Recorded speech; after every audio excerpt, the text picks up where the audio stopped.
se convertissent, pour que les retrogrades reviennent à Dieu et pour que les chrétiens soient édifiés.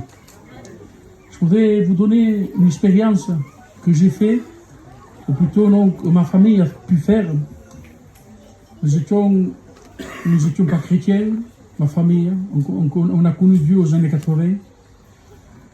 Et avant ça, j'étais jeune, j'étais adolescent, j'avais 12-13 ans, je ne connaissais pas Dieu, je ne connaissais pas Jésus.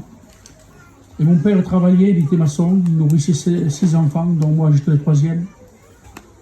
Il travaillait bien sûr avec des gens qui n'étaient pas chrétiens et qui étaient aussi pas gitans.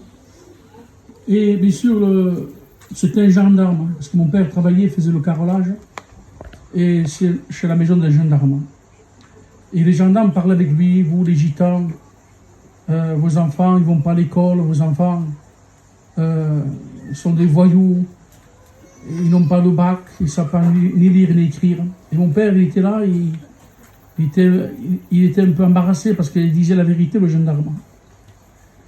Et nous, les enfants, ils vont à l'école, ils ont le bac. Quelques années plus tard, il y a des années plus tard, moi et mon père se convertis à Dieu aux années 80. Et 2 ans après ou 3, j'ai devenu donc aumônier de prison. Et le fils du gendarme qui avait parlé à mon père, disant, vous, vos enfants ne sont pas intégrés dans la société. Son fils du gendarme, il était en prison. Et moi, j'étais aumônier. J'ai visité son fils. Et je lui ai parlé de l'amour de Dieu. Et que Dieu a changé ma vie. Et que moi, je ne suis pas simplement intégré dans la société, mais j'ai découvert un trésor dans le ciel. La vie éternelle.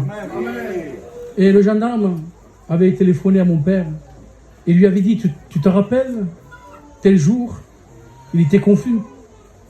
Et c'est beau de confondre le monde. De confondre le monde. Comme nous avons entendu le témoignage de ce jeune frère, on a vu quand même, il roulait les mécaniques, ce frère qui a témoigné. Mais Dieu a fait de lui un enfant. Quel témoignage, il faut confondre le monde. Sur le témoignage.